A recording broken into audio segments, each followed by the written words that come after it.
One of my favorite ways to use this corn is in fresh corn pancakes. Let me take you back to the last time I made them.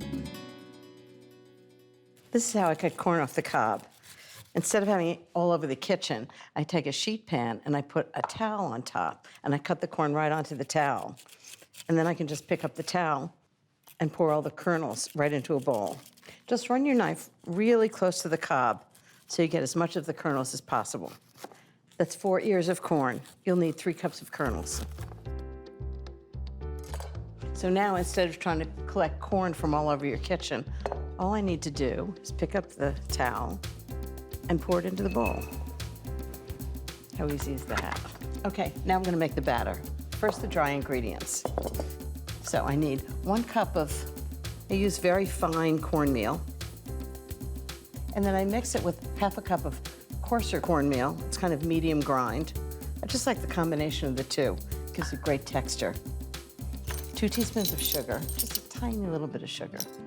Give it a little sweetness. 2 teaspoons of baking powder. It's gonna make them rise.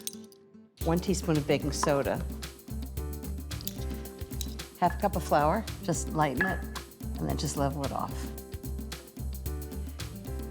And 1 tablespoon of salt. Okay, that's the dry ingredients. Now the wet ingredients. I'm gonna add them to the corn. So I've got 3 cups of corn. I'm gonna add 1 3/4 cups of buttermilk. The buttermilk has great thickness to it, and it's gonna make really good pancakes. 6 tablespoons of melted butter. Got it right there.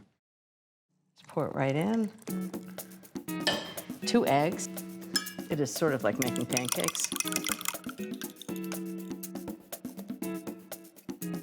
And then a little sriracha to give it some heat. And just give that a big stir. Next, I need chives. And then because it's corn, I thought a little jalapeno would be good. So I have 1 1/2 tablespoons of jalapeno. Just give it a little heat. Stir that in. Okay, so that's the wet mixture. And now I'm gonna pour the wet mixture into the dry mixture. So just in a circular motion, you don't want to overmix these. You don't want to develop the gluten in the flour, or you'll have tough pancakes. Okay, time to make the pancakes. So I'm going to heat up a large saute pan, and I'm using clarified butter.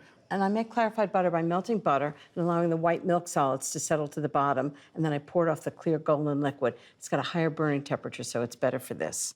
So a few tablespoons in the pan. And here's a pro tip. I use a measuring cup for making pancakes so they all come out exactly the same size. I'm using a 1/4 cup measure for each one.